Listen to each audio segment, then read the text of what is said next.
karena kita tidak bawa sabun, dikarenakan semua tidak bawa sabun, kita review pakai daun apa ini? Daun harendong. Ya.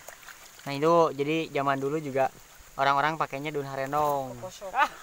Itu bisa mengeluarkan Budah, tai busa. busa. Kita review Seperti sabun. Nah coba digosok dulu yang banyak. Wah. Nah keluar kan sabunnya. Keluar sabunnya. Nah, Wow. jadi untuk rekan-rekan yang kalau misalkan traveling atau ke hutan, ke gunung, menemukan pohon harendong, Ya bentuknya kayak gini nih. nah, yang ada bulunya ya, bukan harendong. Harendong itu ada beberapa jenis. Ini yang kecilnya, yang kalau buahnya itu lebih kecil. Nah ini bisa dipakai buat mandi. Sabun.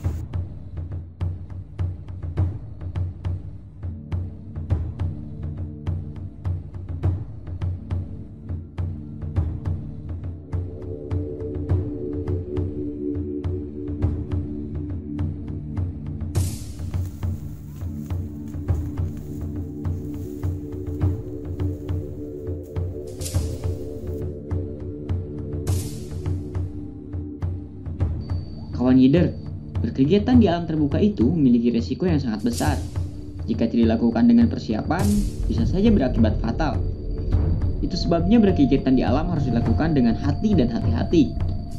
Bukan hanya perihal outfit mahal untuk berjelajah. Yang menjadi perhitungan adalah tingkat keamanan dan kenyamanan. Sama seperti halnya penjelajahan yang dilakukan, Kang Ahmad harus pulang dan gugur dalam ekspedisi ini. Kami pikir ini bukan hanya tentang lelah atau tak mampu. Ada beberapa orang yang tidak terbiasa jauh dari rumah dan merasa bersalah ketika kita meninggalkan keluarga, terutama ibu. Lalu, apakah kita tidak pernah rindu rumah ketika berjelajah? Tentu saja sering. Kita juga manusia biasa. Tak pulang bukan berarti tak betah di rumah. Kita hanya mencari pelajaran yang tidak ada di sekolah dan di rumah. Ngomong-ngomong, Gunung Majapahit ini adalah gunung yang ada di dua wilayah, yaitu Desa Tangerang dan Desa Mukapayung. Namun, jalur pendakian paling terkenal adalah jalur Cijeruk, Mukapayung.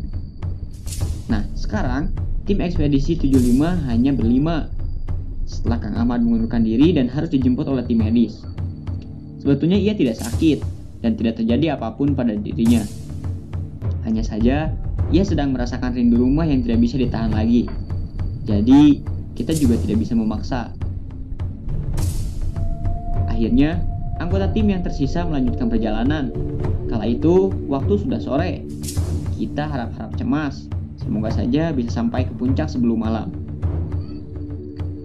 Gunung Majapahit terkenal dengan pemandangan sunset dan golden sunrise-nya. Selain itu, dari sisi mitos, Gunung Majapahit juga terkenal perihal keangkerannya. Menurut warga sekitar, di puncak Gunung Majapahit terdapat sebuah makam Sapingping atau makam anggota tubuh seorang yang dahulunya memiliki ilmu Jawa kuno, sejenis rawa rontek mungkin, atau ilmu abadi, orang mengenalnya. Jadi menurut keterangan, orang yang memiliki ilmu rawa rontek ini konon tidak bisa mati meskipun dalam kondisi kepala terpenggal. Kepala tersebut akan kembali menyatu dengan badan pemilik ilmu rawa rontek ini.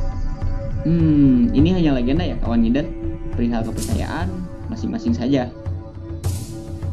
Selain itu, Majapahit juga terkenal sebagai basis pelarian para pejuang kemerdekaan di wilayah ini. Menurut tetua di wilayah ini, beberapa pejuang muda dan warga bersembunyi di gunung ini pada saat Kawedanan Cililin diserang Kompeni. Namun, dari sekian banyaknya legenda, mitos, dan sejarah, kami belum bisa mengungkap kenapa gunung ini bisa disebut Majapahit. Apakah ada kaitannya dengan sejarah kerajaan Mataram, atau ada kaitannya dengan kerajaan Majapahit yang kala itu menguasai Nusantara? Jika ada yang tahu sumber sejarah gunung ini, tinggalkan jejak di kolom komentar ya kawan leader. Tim E75 pun bermalam di Gunung Majapahit. Kebetulan, tim para medis juga menyusul dan ikut bermalam untuk memastikan keadaan tim ekspedisi.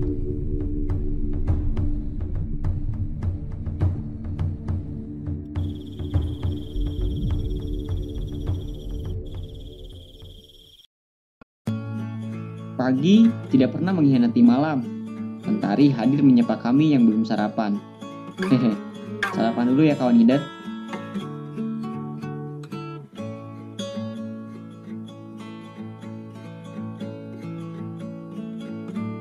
Setelah seremonial dan sarapan pagi, kami mulai merapikan perkemahan. dan melanjutkan perjalanan menuju gunung selanjutnya. Sementara tim medis kembali ke sekretariat untuk menunggu kabar kami selanjutnya. Ekspedisi 75, Bandung Barat, Jawa Koneksi Cililin. Kanoa outdoor. Oke Mustika. Apa di kasu? Muda, Karya Jaya.